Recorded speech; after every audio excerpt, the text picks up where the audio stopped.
About freelancing. Um, I'm still Davey, by the way. Um, this was originally given as a guest speaker at the Iron Yard, but Fretless, in addition to teaching the occasional boot camp, mostly does consulting, building web and mobile apps for other companies. So although we're a small agency, the work that we actually do basically amounts to freelancing. So I wanted to talk about what freelancing is like a little bit, just to give you some idea, because it's not something you would necessarily know unless you know freelancers and talk to them about it, because it's a kind of a whole other thing from having a traditional job. So personally, I've gone back and forth between freelancing and having real jobs ever since I turned 16. So freelancing, be your own boss, sleep until noon, work from home in pajamas and slippers, right? Why would you really want to do freelancing? Why would you even pursue this? This is Jeffrey Zeldman, one of the best-known web designers in the world, and one of the first, really, to earn that title back in around 95, 96. And he's a big part of the reason that browser makers actually started implementing standards like CSS and standardized versions of HTML and ECMAScript. He worked in advertising before striking out on his own to do web design full-time back in the late 90s. And he happened to give this interview that was published like a couple days before I gave this talk the first time, and it just hit all the right buttons. Here's how he described his decision to leave that advertising agency to strike out on his own. I was working as a creative director at a New York startup in 1999. Despite my title, I felt powerless to affect the company's product or even control our design and code. I just wanted to design simple websites that mattered and charge a fair price for my work. So I quit. Obviously, you haven't been working very long if you've been working at all, but does this resonate with anyone already? Cool. So my last job before starting Fretless was as an enterprise software manager and project manager for a very large organization with more than 1,000 IT staff and 40,000 employees overall. And I was managing a big important project and managing the developers responsible for implementing it.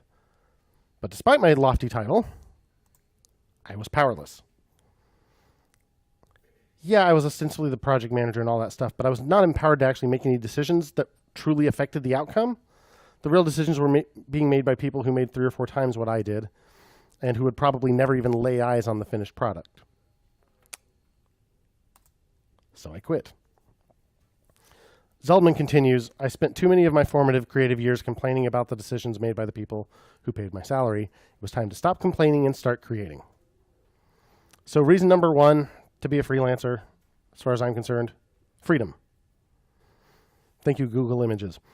You can choose what projects you work on, at least to a point, assuming you have enough business to be choosy, but that's the goal.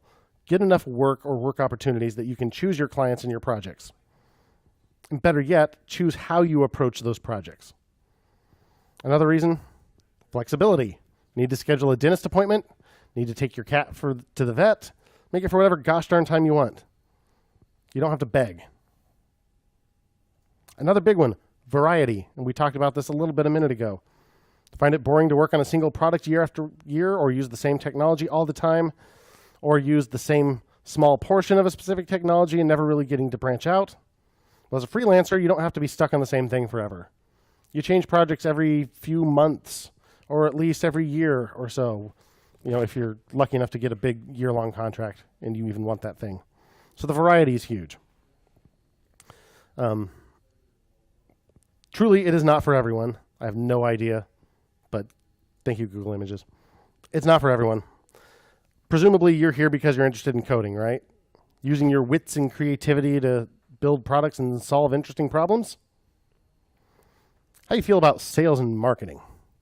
You like those? If you strike out on your own and you don't do that, there won't be any of that more interesting work to do.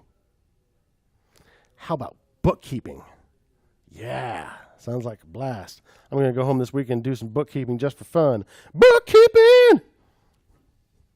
Nope, don't have a choice if you're going to strike out on your own. Somebody has to watch the money. How about management? Even if you run a really small agency like ours, you have to spend some time on management tasks. Even if you hire people who work independently really well, you still need to do some management. And it's a whole different set of skills. Being a good programmer does not automatically make you a good manager. Many are terrible at it. It takes practice too. How do you feel about being a therapist? Is that what you really wanted to do? Sometimes I feel like I'm my client's therapist. I had a client who had some previous bad experiences with developers. And he frequently wanted to tell me that. He wanted to tell me like how he doesn't trust developers and how he knows they're all just going to abandon him and all this stuff. I'm like, why are you telling me this? Why are you telling me you don't trust me? So those would be some really long phone calls sometimes. And, I listened patiently and was very nice about it. Didn't tell him if like every developer you encounter, if that goes south every single time, maybe the developers aren't the problem. But hey, it worked out fine between me and that client. So, how about networking? Do you love attending networking events? I can tell because so many of you, Roy, went to the meetup last night. But yeah, you're going to have to do that if you're going to freelance. So yeah, you might be surprised by how much time you have to spend doing things other than what it is you're actually a freelancer for. Software development or whatever. Maybe you actually enjoy that stuff, or maybe it's simply worth suffering through it in order to have that level of freedom. But just know that is part of it. And then you got to figure out when on earth you're going to do all that stuff. You have to spend enough of your time doing billable work to pay the bills, but you still have to find time to do all those other things I described. Time management, Google Images. Yeah, I have no idea. But if you neglect those other things, you won't have any new billable work when you get done with whatever you're working on now, right? You have to go to the networking events. You have to do some sales and marketing. You have no choice. You're going to run out of money if you don't do any bookkeeping. So it's really easy when you don't have traditional hours and you're ultimately working for yourself to just work all the time. Do all the side projects. So if I scared you away, you running straight to the nearest cubicle farm to collect your steady paycheck? There are definitely some real advantages to so-called real jobs. Truly, stability is the biggest advantage of a traditional job, depending on the job. But if you work for, say, Salesforce, you can be pretty sure that your paycheck's going to clear and that it will arrive on time for the amount that you expect week after week. Traditional jobs come with benefits beyond a steady paycheck. Paid time off, insurance, and those things are huge. You kind of have to be out of your mind to choose freelancing if a steady job is an option. For health insurance alone. Suppose you do have whatever brain disorder I have that makes me want to do this thing. Where do you even start? How do you know if you're ready to take the plunge? I don't have all the answers to that. Sorry. But, and I certainly don't have any business telling you what's right for you. But I can tell you my story. Come with me on a magical journey to, 1992 or so. I started mowing lawns for money like so many other adolescents. I wasn't all that serious about it, unlike some people you'll hear about. But I did that. I made a little money. That was my first freelancing experience. I used that money to buy a computer because my family didn't have one. A couple years after I got my computer, I finally got a modem for that computer. My computer could talk to other computers over the phone. I was mostly interested in using it to play Doom with my friends, one-on-one by dialing each other directly. And this was the bad old days when my sister would pick up the phone after I'd been spending an hour downloading a 10 meg file, and I'd have to start all over because there was no way to resume where I left off. Oh, it was terrible. But I also tried things like CompuServe and Prodigy and America Online. People weren't calling it AOL yet. So I got my first email address and all that stuff. But at that time, those services didn't include actual internet access. You only had access to that walled garden that AOL or Prodigy or CompuServe or whoever provided. But you could do free trial after free trial after free trial. It was kind of awesome. At the end of the free trial, you just call and cancel. They almost certainly say, try another 30 days for free. And you would get a new AOL free trial disc in the mail pretty much every day, at least one every day. And then eventually they were CDs, and you could do little art projects with the CDs. If you didn't care about your own safety or or the health of your microwave, you could stick a CD in the microwave for just a second or two and then make a really cool pattern. But don't do that, kids. If you've even heard of CDs. Anyway, after about 1 million free trials of AOL, around 96, I finally got real internet access. It was amazing. I paid for a second phone line in the house at that point, too. I had done enough mowing. So there were no more conflicts over tying up the phone line. And a couple months after I had internet access for the first time, I started my first web design company with a couple of high school classmates. Sounded better than Wendy's. We were called Web Exposure because the name was available. And we got a business license and a pirated copy of Photoshop, and don't do that either, kids.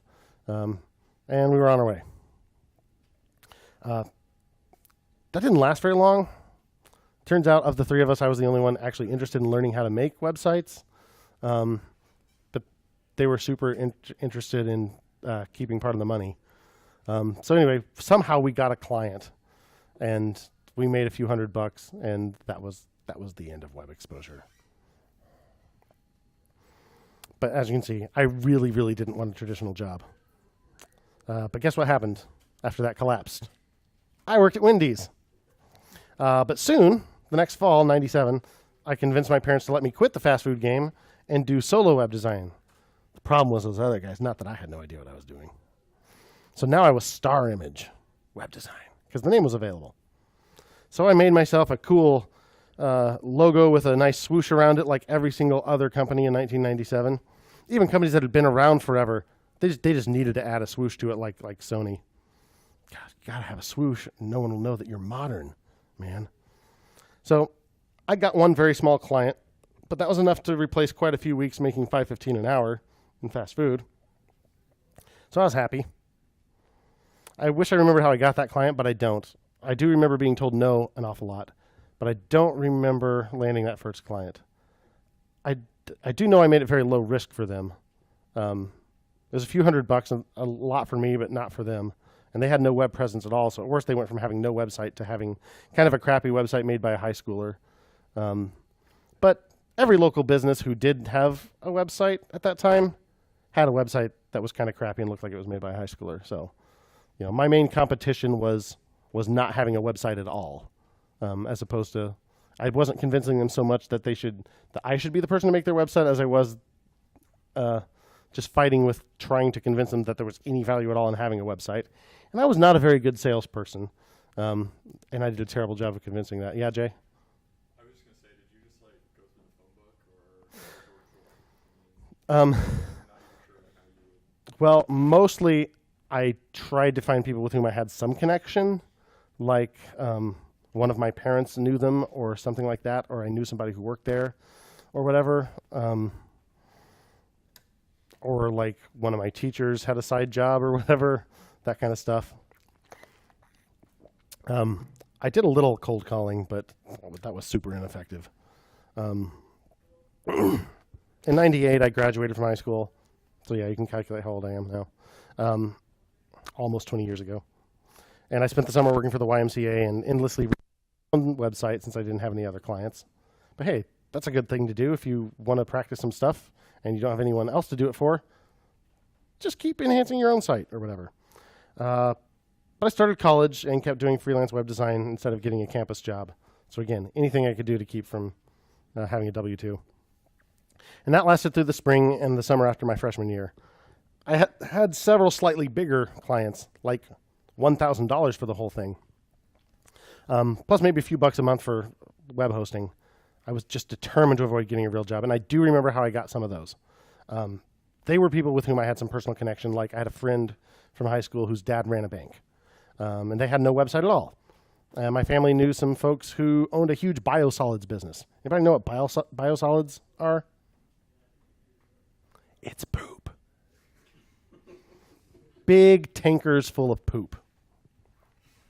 And they had no website, so I made them a website. I think you actually saw a screenshot of that website on the first day in my history of JavaScript presentation.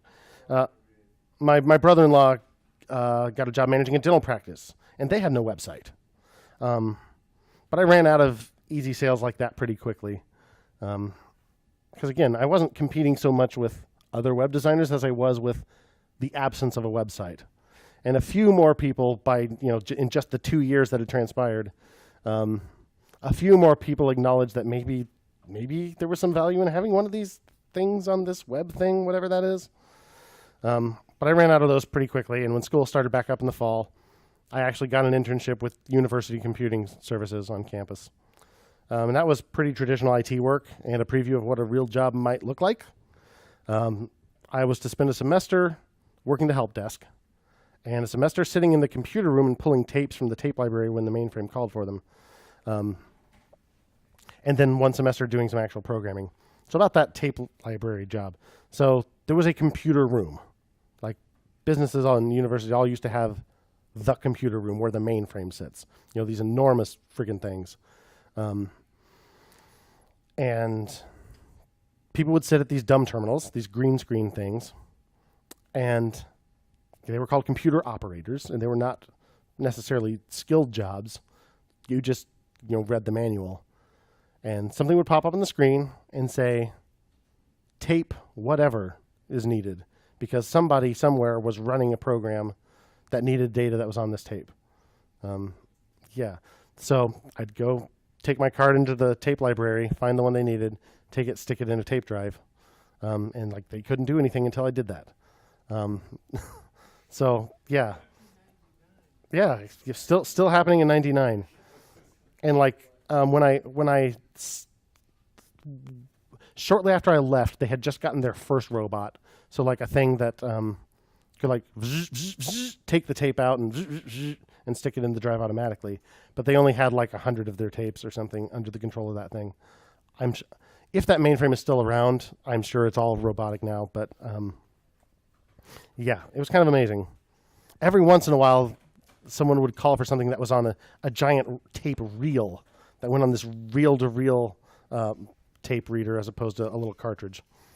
But it worked.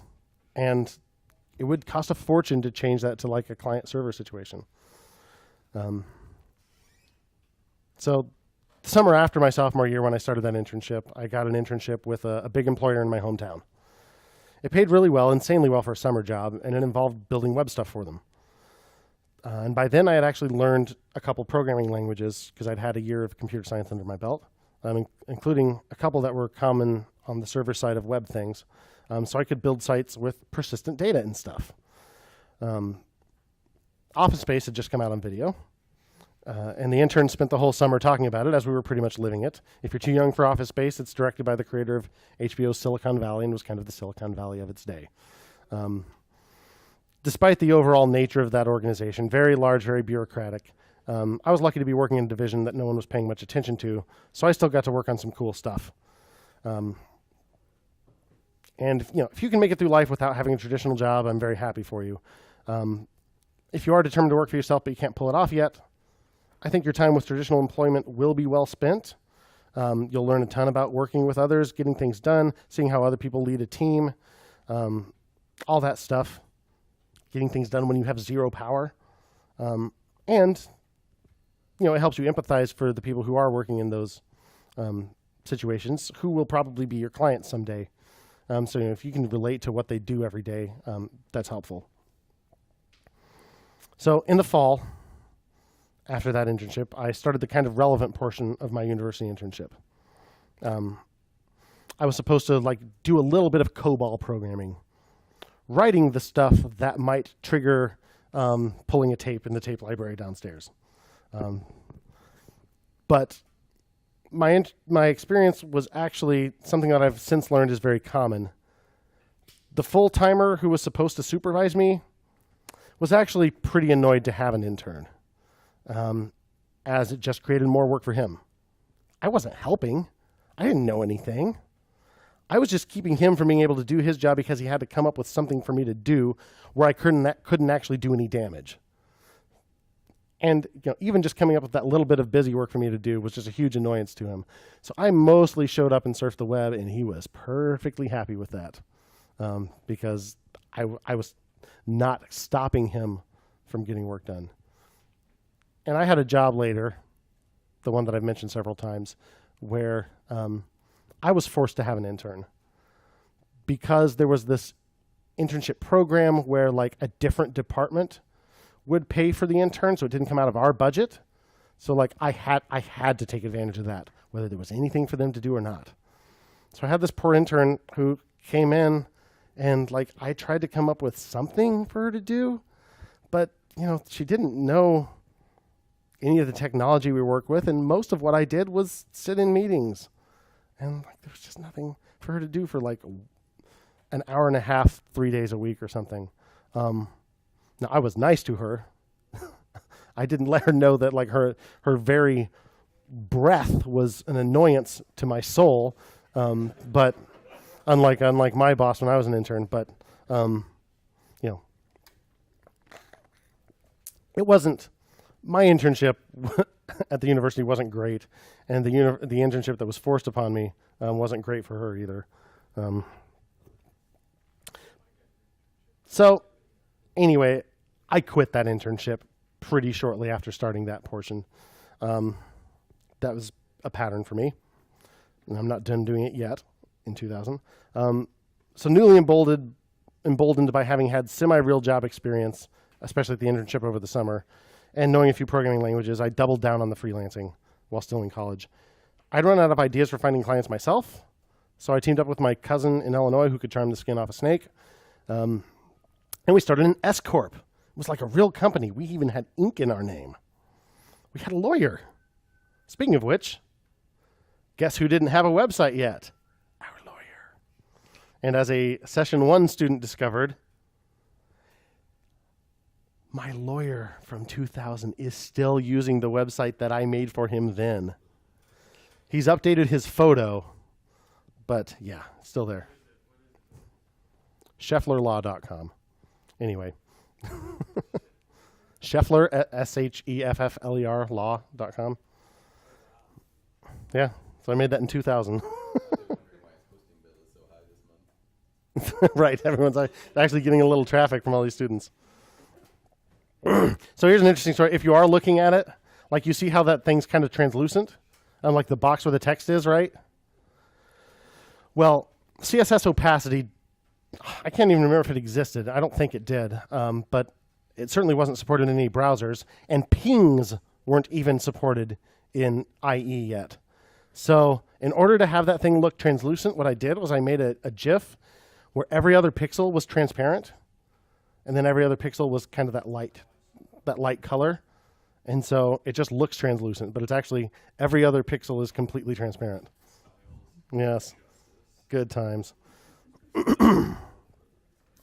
So anyway, my cousin found me a few gigs. Excuse me. And at this point, I really, really wanted to drop out of college, move to Illinois, and do this full time. So my parents bribed me to stay in. They said they'd pay for my room and board if I finished college. Probably a good thing, because my cousin was also a full-time realtor and had decided to become a full-time law student as well, on top of everything. So wasn't a whole lot of time for him to help me.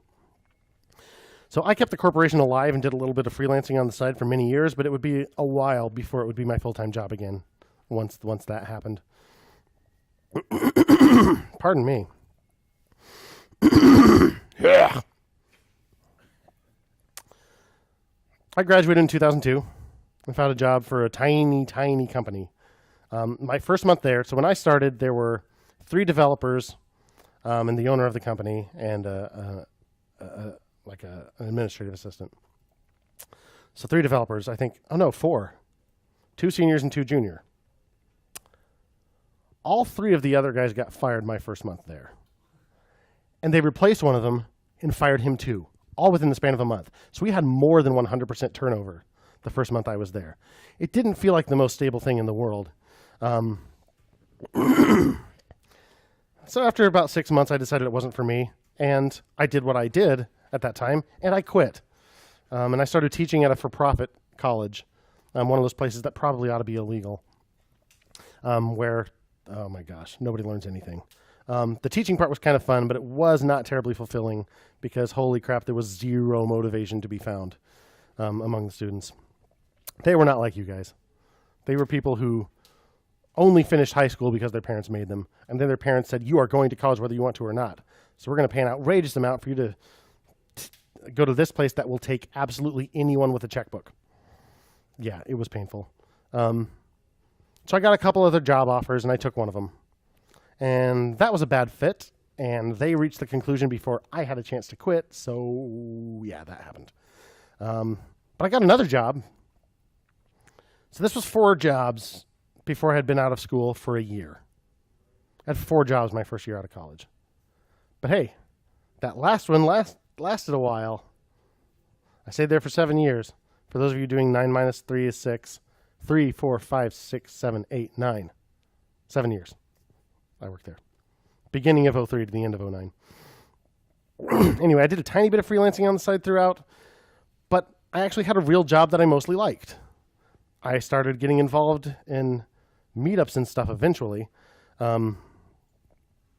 But I'm getting ahead of myself a little bit. So when I first took this job, they had advertised that they were looking for someone who knew PHP and MySQL. And I was like, hey, I know those things. So I applied.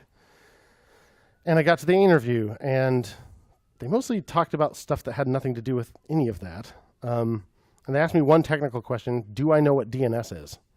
And I said yes. And they said, okay, what is it? I was like, well, it translates IP address, domain names into IP addresses. They're like, cool, okay. Only technical question. So then we went in and talked to the big boss, who was the aforementioned very large man with hands that could easily palm my head. He pulled up his second office chair, leaned half his body on it, as he just talked at me for about 10 minutes. Didn't ask me a single question. And then they said, okay, well, we'll probably make a decision sometime in the next week or so. So I left, drove home. I only lived about 15 minutes away, but I was not home yet when they called and said I had the job. So cool, I started. And I went out and bought a DNS book just to make sure I really knew the ins and outs of how DNS worked. But my job had nothing to do with that. Here's what my job was. This large data center, whose typical client paid like $30,000 a month to rent a cabinet in a co-location facility, or who rented a T1 from them at heaven knows what per month. Well, their VP of sales decided, you know what we should do? We should get into the $10 a month web hosting game. So they did, but they decided they really didn't want their name associated with it. So they started Puma Web Hosting, so no one would know it was them. And here was their idea for how to market that thing, because that's a crowded space. There's a lot of $10 a month web hosts. They thought, we'll hire a guy who knows PHP and MySQL, and we'll have him go to message boards and like create a reputation, you know, actually become part of the community, answer some questions and stuff. But here's the thing. I had 2 network cables coming into my cubicle. One was going through the corporate firewall. No. That one was going through a little firewall that was sitting on my desk. And it had an IP address on one Class C network. That's like the second dot. So like 64 dot whatever, dot something, dot something.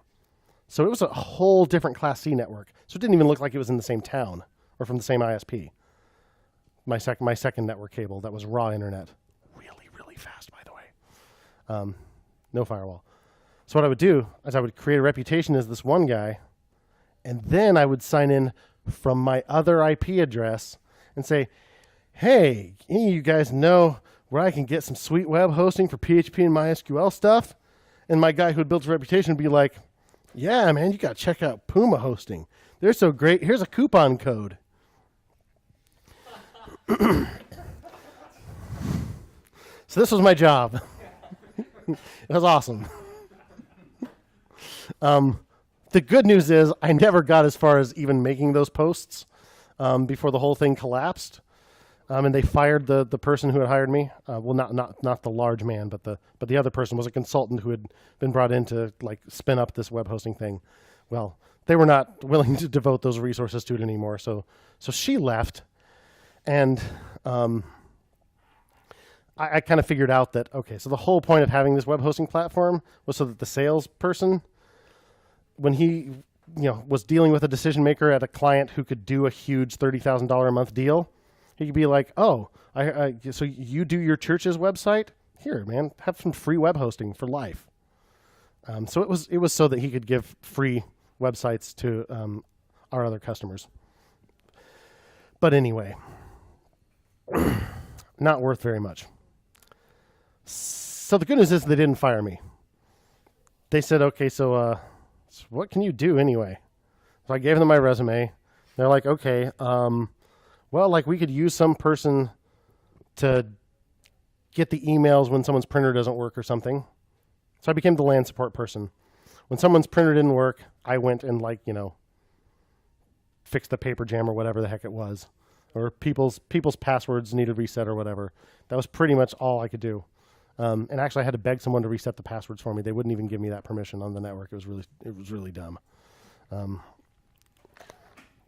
So I was just that person for a few months while they figured out what to do with me. And in the meantime, they acquired another company, a consulting company, and they spun up this whole managed services division where they would people could outsource their IT, so they would actually manage their networks and routers and switches and stuff for them, not just sell them the cabinet, but also manage the devices for them.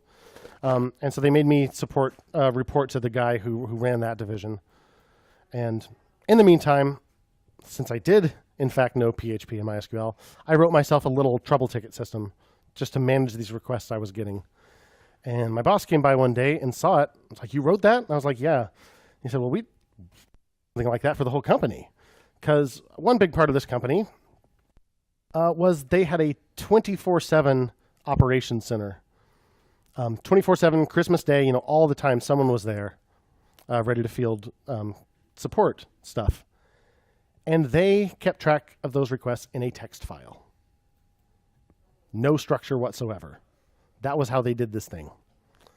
It was a mess. So yeah, I could immediately add some value to those people. So I made a version of this that would work for them. And then everyone was thrilled. And they're like, ooh, can you make it do this? Can you make it do this? Here's how we rate the priority, blah, blah, blah. And so I just kept enhancing that thing. And pretty soon it was my full-time job. And then they were like, well, gosh, can you make a database to manage all of the networking equipment that we manage for clients and keep track of their IP addresses and which rack in which cabinet that thing is physically located and a secure encrypted thing of all the passwords so we can just log in really easily if we need to change the config. So it just started growing and growing. And after I'd been there for about 4 years, one time along the way, I actually got to do that very rare thing, a full rewrite, because I wasn't working with any other developers. So it was entirely up to me to grow as a developer and get better. I wasn't seeing anyone else's code to develop any good habits. GitHub wasn't even around. There was SourceForge, but it was kind of terrible. So I wasn't learning any good habits from other more senior developers. So it was entirely up to me to do that. And I wrote stuff that worked, and it even worked pretty darn well. It was pretty robust. But holy crap, was it an unmaintainable nightmare. So I had to do a full rewrite eventually because they just asked for some features that I would have to unspool so much stuff I'd already written to add that thing in. And then it was just too much. And I said, I need a second developer. And to my surprise, they were like, okay, so now you're the manager of management information systems. And I was like, all right, cool. And I said, oh, and by the way, we're totally going to have to write it in Ruby. Okay, whatever. Sweet. So this was 2006. Ruby on Rails was brand spanking new. I truly asked to switch to Ruby the day that Ruby on Rails hit 1.0. So I hired another developer who claimed to know Ruby or be interested in learning it. His name was Miles. And then the two of us started working on this thing and did a full rewrite from scratch in Rails. Had a lot of fun doing it because now, even though we were both really inexperienced, he was even younger than I was, and I was 27. No, I was younger than that. I don't remember. Anyway, I was a 26 or 27-year-old developer who had never worked with another developer in my life. But just having another person there who was also excited about learning a thing meant that we started encouraging each other to develop those good habits. And we're like, oh man, I read this blog post. You can do it this way. Like, oh, that's cool. That's so much easier to read. And we had a great time. And the other guy was like, oh, dude, there's a Ruby meetup in Indianapolis. I was like, I'm scared of people. But hey, I'll go with you. So we went, and it was great. We met so many other people who were all excited about learning this stuff. And pretty soon, the person who was organizing it got bored with it, and Miles took the whole thing over. And he still does that to this day, runs IndieRB. And so we were just having a really great time building stuff and actually trying to develop some good habits, learned about software testing. It was great. Weren't blowing away production databases anymore accidentally. And then, well, I got married to someone who lived in Bloomington. This place was in Carmel. So I was like, well, I'll at least apply for a job down there. And I had that interview that I described earlier. And I got the job. So I took that job as an enterprise software manager. And for 3 years, I was absolutely miserable. I wasn't doing any programming anymore. And right before I left, Miles and I hired another guy whose name was also Dave. Because they were losing a Dave. They really needed another Dave. His name was Dave Jones. So he was going to work with Miles on this thing. And then 3 months after I quit, Miles quit too. And got another job that didn't work out, and he ended up freelancing pretty soon. But yeah, so we left poor Dave there alone. He thought he was going to get to work with us. Nope. So for the next 2 years, I was miserable. And then in 2013, I got a text message while I was at my parents' house. I just learned this summer that Miles was sitting at a local developer conference, and the presentation was about discovering how you work best. Do you work best alone? Do you work best on a team? And at this point, he was a solo freelancer, and he was like, yeah, I work best alone. No, I don't. I work best on a team. I worked best when I was working with Dave. So he texted me. I got this text message that said, hey, I was thinking maybe we should start a, yes, please, for the love of God, get me out of here. I will start anything. I will start dealing drugs if it gets me out. No. So we started Fretless, and that's what I still do, of course. So I was terrified because I hadn't been a programmer for 3 years. But, I got back in the swing of things faster than I was afraid I might. And importantly, we knew who our first client was before I quit my job. And I gave 3 months notice so that obviously for what they had done when I tried to quit the first time, I knew they were really not going to want me to leave. So I gave them plenty of notice so that it was time to hire a replacement. I helped hire my replacement. He quit in a month. So they hired another person who quit in 2 months. And then they just didn't have a replacement for me for a long time. And now they kind of replaced me with 2 people. But I just found out a couple weeks ago that the project that I spent those 3 years on was finally shut off. They pulled the plug. So it's official. I accomplished nothing. It was a complete waste of time, officially. I knew it would be. But anyway, so now this is what we do, and it's so much better. So it took a while to get here is the point. And when I really started to see, well, for one thing, for a long time, it was entirely up to me to be motivated to improve. And there were times when it just became very monotonous, and I just kind of did what I had to do to get by. But, for the most part, I kept up on some blogs. I read Slashdot a lot. This was before Reddit, part of the time. And just tried to kind of stay on top of what was going on. And then when the Ruby thing happened, which was 2004, I think, is when the very first post about Ruby was, about Rails, excuse me. Ruby had been around for a decade or more, but Rails was a new framework. And that got me really excited. And so then I started diving in, really learning new stuff, talking to other people who did it by going to this meetup. And very quickly I started to grow as a developer quite rapidly, just by hanging around other developers who kept me excited, and by reading newsletters, going to meetups to stay on top of what was changing, because it was changing all the time. That was another one of the scary things about not doing it for 3 years. When I left, it was on Rails 2.2 or 2.3. When I came back, Rails 4 was about to be released, and a ton had changed. And like nobody did things the same way anymore. It's like, oh my gosh, you're doing that for testing? No one uses that anymore, dude. It's all about RSpec now. A year later, it was like, RSpec isn't cool. You got to use Minitest. And so, this stuff changes a lot. Be prepared for that. It's okay. That's part of what makes it exciting and keeps you from getting bored. And don't worry too much about the fact that you can't possibly stay on top of it all. You can't. But there are resources like those we linked to and a couple I forgot to mention. Like JS Weekly is a JavaScript newsletter. It's an email newsletter once a week. I'll actually show it to you because it's really good.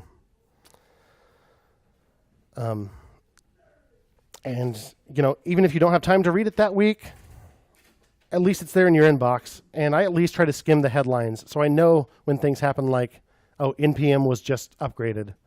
So yeah, my students who are installing NPM for the first time now are going to have this new version and this command changed. JS Weekly, I think it's just jsweekly.com. JavaScript Weekly, isn't it? Yeah, javascriptweekly.com. Free once a week email roundup of JavaScript news and articles. So the latest issue looks like this.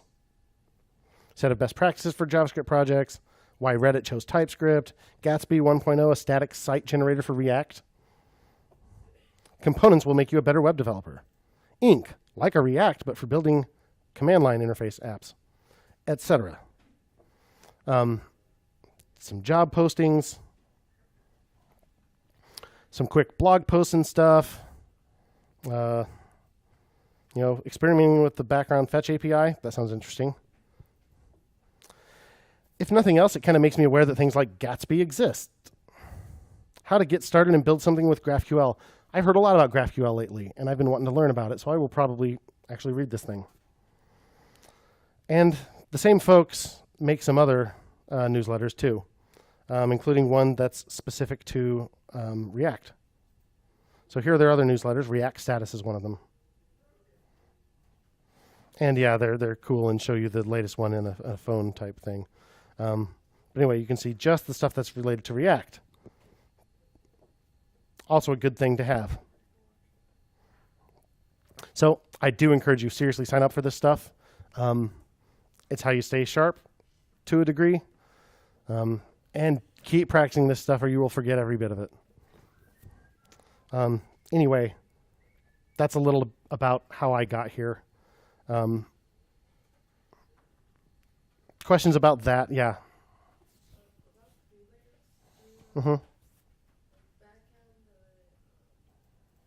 Full stack is what we do.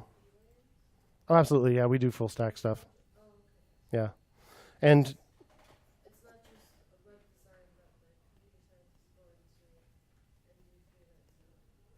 just say that one more time. Oh no, absolutely. They're freelance programmers. Yeah. I mean, we don't really do web design. We do some of that incidentally in the process of like building a front end. But for the, most of our clients have other designers on staff and we're just like implementing it. We have some jobs that are pure front end. We have tons of jobs. Probably most of our work is pure back end, but we do a lot of full stack stuff too, where we build every part of an application. Yeah. Maybe a better question for another time, but what is, what's the best backend sort of setup? I mean, when you're connecting it to, no, I know that's kind of a crappy question, but It's not a crappy question. It's just that, there are lots of options and they're all good for different things. Ruby remains my favorite. it's compatible with your front end. Yeah, it makes no difference. Yeah, it's all agnostic. I mean, you build an API with something, you can consume that with Angular or React or anything else. You can build the views, in that framework, whatever it is. Yeah, I still love Ruby on Rails. There is Node for doing backends in JavaScript, and there are some frameworks built on top of Node that have some structure the way that Ruby on Rails does with the whole model view controller thing. And of course, there's .NET and Java and all that stuff. .NET and Java are used a lot at the enterprise level. A lot of startups use Ruby. A lot of enterprises have at least a few Ruby apps that they work on. Twitter was originally written in Ruby. Is SQL in there? So, Is as- that yeah, so that's a really good question, actually. When it comes to databases and stuff, relational databases, SQL databases, that use SQL, whether it's PostgreSQL or MySQL or Microsoft SQL Server or Oracle or whatever. The truth is, a lot of the frameworks you use abstract that using something called an object relation model, or ORM. So like in Rails, there's something called active record. And active record's job is to map Ruby objects to database records. And it gives you this whole DSL, a domain-specific language, an interface to talk to the database without actually writing the SQL statements. Now, sometimes you'll have to get down to the SQL level for performance reasons or something occasionally, but you can do an awful lot just using the ORMs. So most of the time, you won't interface directly with the database. You'll do it through programming in whatever language you're using. so in learning Ruby on Rails or Node, you essentially Mm-hmm. Or you're learning how to interface with a SQL database without even knowing SQL. Sometimes it's good to learn that stuff at some point, but I don't think Seth has ever really had occasion to dig too deep with that stuff because none of the projects we've worked on so far really required going down to that level. And the whole time I was working with Miles at that other job, Miles just left all that stuff to me because he hated it. He knows SQL really well now, but he put it off as long as he could. And you could get away with putting it off for a long time, even if you do have to use a database, because you can use ORMs to just use the language you want to use and have it generate SQL queries automatically. Yeah, and they keep getting better. And there's more and more specialized stuff you can do without going down to the SQL level, like sub-selects and fancy joins and crazy stuff like that. Oh, right, yeah, being able to say not. Yeah, that took a surprisingly long time to put in active record. Yeah.